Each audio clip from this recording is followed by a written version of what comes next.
ಎಲ್ಲರಿಗೂ ನಮಸ್ಕಾರ. ಅನಿಲ್ ರೆಡ್ಡಿ ಯೂಟ್ಯೂಬ್ ಚಾನಲ್ಗೆ ಸ್ವಾಗತ. AI ಮೂಲಕ ಒಂದು ಆಲದ ಮರ ಕಥೆಯನ್ನು ಮಾಡಿದ್ದೇನೆ.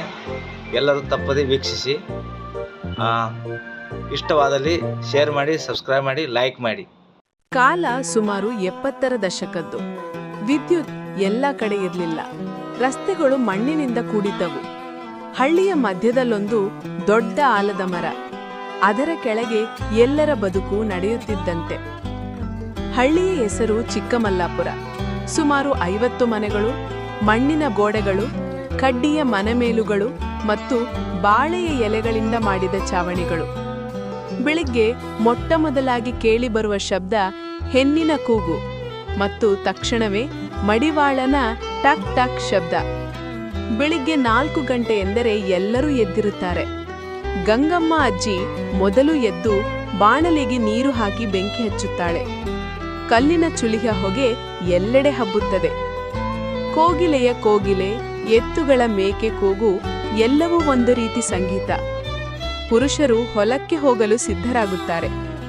ಹಳೆಯ ಕಂಬಳಿ ಹೊತ್ತು ತಲೆ ಮೇಲೆ ಟೋಪಿ ಹಾಕಿ ಉರುಳು ಬಟ್ಟೆಯಲ್ಲಿ ರೊಟ್ಟಿ ಮತ್ತು ಬೆಳ್ಳುಳ್ಳಿ ಚಟ್ನಿ ಹೊತ್ತುಕೊಂಡು ಹೊರಡುತ್ತಾರೆ. ಹೆಂಗಸರು ಮನೆಯ ಕೆಲಸ, ಮೇಕೆ ಹಸುಗಳಿಗೆ ಮೇವು, ನೀರು ತರುವುದು ಎಲ್ಲವೂ ಅವರದೇ. ಕಾಲೆ ಎಳೆಯುವವರು ನಡಿಗೆ ಹಿಡಿದರೆ 2 ಮೈಲು ದೂರದ ಹೊಲ.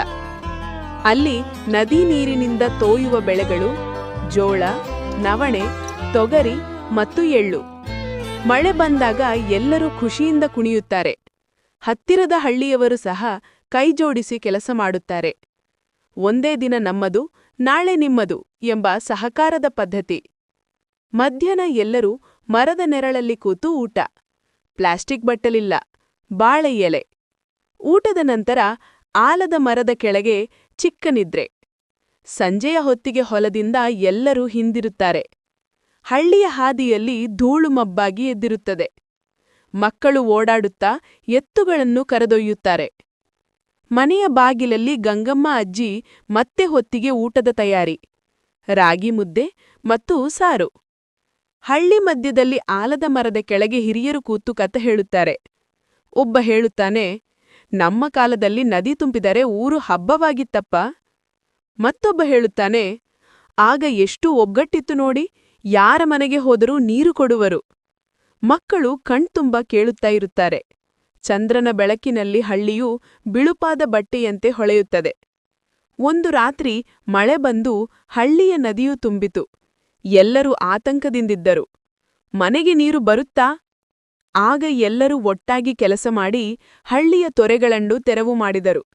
ಯಾರಿಗೂ ಇದು ನನ್ನ ಕೆಲಸ, ಅದು ನಿನ್ನದು ಎನ್ನುವ ಮಾತಿಲ್ಲ. ಹಳ್ಳಿ ಜೀವಂತವಾಗಿತ್ತು. ಪರಸ್ಪರ ಸಹಕಾರ, ಪ್ರೀತಿ, ಮಾನವೀಯತೆ. ಇಂದಿಗೆ ಚಿಕ್ಕಮಲ್ಲಾಪುರ ಹಳ್ಳಿಯಲ್ಲಿ ಕಂಕರದ ಮನೆಗಳು ಬಂದಿವೆ. ಟ್ರ್ಯಾಕ್ಟರ್ಗಳು ಎತ್ತುಗಳ ಬದಲಿಗೆ ಬಂದಿವೆ. ಆದರೆ ಹಳ್ಳಿಯ ಮಧ್ಯದ ಆಲದ ಮರ ಇನ್ನೂ ನಿಂತಿದೆ. ಹಿರಿಯರು ಅಲ್ಲಿ ಕೂಟು ಹೇಳುತ್ತಾರೆ, ಈ ಮರದ ನೆರಳಲ್ಲಿ ನಮ್ಮ ಹಳ್ಳಿಯ ಜೀವ ಇತ್ತು. ಆ ಮರವು ಇಂದು ಸಹ ಗಾಳಿ ಬೀಸಿದಾಗ ಹೇಳುತ್ತದೆ, ಒಟ್ಟಾಗಿ ಬದುಕಿದವರು, ಒಟ್ಟಾಗಿ ನಗಿದವರು ನನ್ನ ನೆರಳಲ್ಲಿ ಇಂದಿಗೂ ನೆನಪಾಗುತ್ತಾರೆ.